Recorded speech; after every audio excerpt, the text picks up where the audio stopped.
Salam hörmətli izləyicilər, siz AZİ xəbərin növbəti buraxılışına baxırsınız. Azərbaycan Dövlət Neft və Sənaye Universitetində bu həftə bir sıra mühüm yeniliklər, beynəlxalq tədbirlər və akademik nailiyyətləri olub.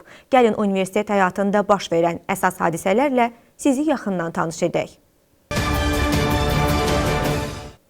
Azərbaycan Dövlət Neft və Sənaye Universitetinin sabah qrupları üzrə Qaz-Neft Mədən Fakültəsinin tələbələri Səyyar Abdullayev, Ayxan İsmailov və Sevda Şəfiyeva WaterTech Bootcamp 2025 intensiv təlim və hakaton proqramında uğur qazanıblar.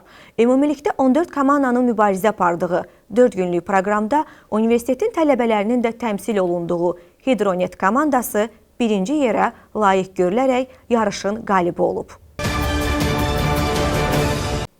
26-28 sentyabr tarixlərində Bakıda keçirilən Dünya Robot Olimpiyadasında Azərbaycan Dövlət Neft və Sənaye Universitetinin İnformasiya Texnologiyaları və İdarəetmə Fakültəsinin Kompüter Elmləri ixtisası üzrə 2-ci kurs tələbəsi Məhəmməd Məmmədov uğurlu nəticə əldə edib.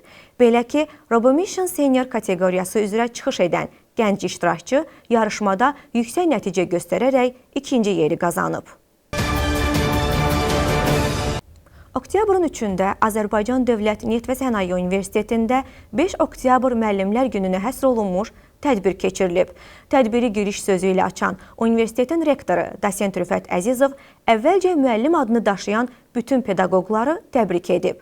O, müəllimlik peşəsinin həm şərəfli, həm də böyük məsuliyyət tələb edən bir sahə olduğunu vurğulayıb.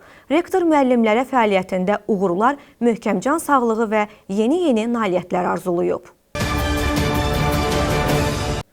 6-8 oktyabr tarixlərində Azərbaycan Dövlət Neft və Sənaye Universitetində dayanıqlı inkişaf məqsədləri mövzusunda təlim keçirilib.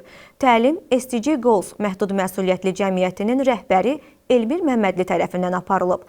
Təlimlər çərçivəsində iştirakçılar bərpa olunan enerji texnologiyaları, əlçatan və təmiz enerji, iqlim dəyişikliyi, karbon emissiyaları və iqlim fəaliyyətləri, həmçinin neft-qaz sektorunda enerji səmərəliliyi və yaşıl enerjiyə keçid yolları müzakirələri ilə tanış olublar.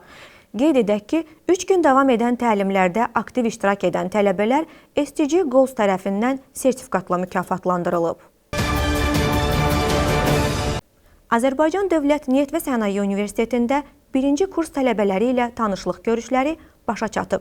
Oktyabrın 6-sında Energetika, İqtisadiyyat və Menecment, həmçinin İnformasiya Texnologiyaları və İdarəetmə Fakültəsinin 1-ci kurs tələbələri ilə görüşlər başa çatıb. Görüşdə fakültə dekanları və universitetin müvafiq struktur rəhbərləri çıxış edərək tədris prosesi, elmi fəaliyyət, tələbə layihələri və resurslar barədə məlumat veriblər. Sonda tələbələrin sualları cavablandırılıb.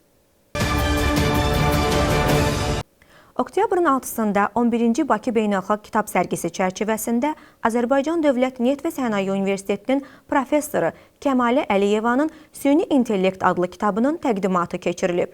Kitab sərginin texno-insan mövzusuna uyğun olaraq seçilib.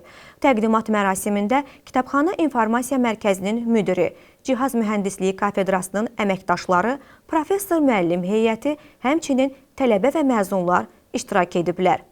Qeyd edək ki, Azərbaycan Dövlət Neft və Sənaye Universitetinin Kitabxana İnformasiya Mərkəzi sərgidə fəal iştirakına görə Mədəniyyət Nazirliyi tərəfindən sertifikatla təltif olunub. Azərbaycan Dövlət Neft və Sənaye Universitetində Tələbə Elmi Cəmiyyətinin sədr seçkisi keçirilib. Seçkilərdə 16 namizəddən 13 iştirak edib. Namizədlər çıxış edərək özləri və gələcək planları barədə məlumat veriblər. Səsvermənin nəticələrinə əsasən Məhəmməd Sultanlı Universitet üzrə Tələbə Elmi Cəmiyyətinin yeni sədri seçilib. Tədbirdə rektor müşaviri, fakültə dekanları və struktur bölmə nümayəndələri iştirak ediblər. Azərbaycan Dövlət Neft və Sənaye Universitetinin Qaz-Neft Mədən, Neft Mexanika, Geoloji Kəşfiyyat və Energetika fakültələrindən 16 tələbə Binəqədi Oil Company-də yay təcrübə proqramında iştirak ediblər. Proqramı uğurla tamamlayan tələbələrə sertifikatlar təqdim olunub. Ən fəal 4 tələbə isə şirkət tərəfindən müsbət xasiyyətnamə və sertifikatla təltif edilib.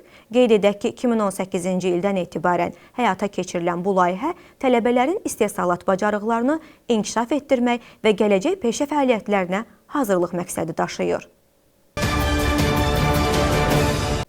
Azərbaycan Dövlət Neft və Sənaye Universitetində Holberton IT məktəbinin xarici nümayəndələrinin iştirakı ilə IT dünyasının gələcəyi və iş bazarının perspektivləri mövzusunda təlim keçirilib. Holberton məktəbinin xarici nümayəndələri çıxışlarında IT sahəsinin qlobal inkişaf istiqamətləri, süni intellektin iş bazarına təsiri, proqramlaşdırma bacarıqlarının gələcək rolu və rəqəmsal kompetensiyalarının əhəmiyyəti barədə ətraflı məlumat veriblər. Tədbir çərçivəsində tələbələr üçün interaktiv sual-cavab sessiyası keçirilib. Bununla da bu həftəlik AZİ xəbər buraxılışı başa çatdı. Daha çox xəbər və yeniliklərdən məlumatlı olmaq üçün bizi izləməyə davam edin. Sağ olun, salamat qalın.